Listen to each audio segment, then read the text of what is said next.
50,000 টাকা লস ভাই, 50,000 টাকা লস।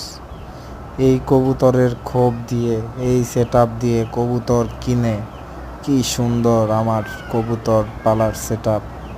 সবগুলা কবুতর ভাই উড়ে গেছে, মরে গেছে, এখন আর একটাও নাই। দেখেন ভাই কি সুন্দর কবুতরগুলা।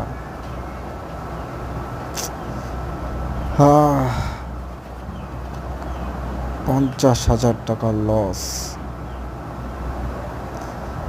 এটা আমার ছোট মামার শখ ছিল। উনি ছোটবেলা থেকে কবুতর পালে, খুব শখ করে এই সেট আপটা, এই কবুতর পালা শুরু করছিল। কিন্তু সবই এখন শেষ, এই ক্ষোভ এখন ফাঁকা।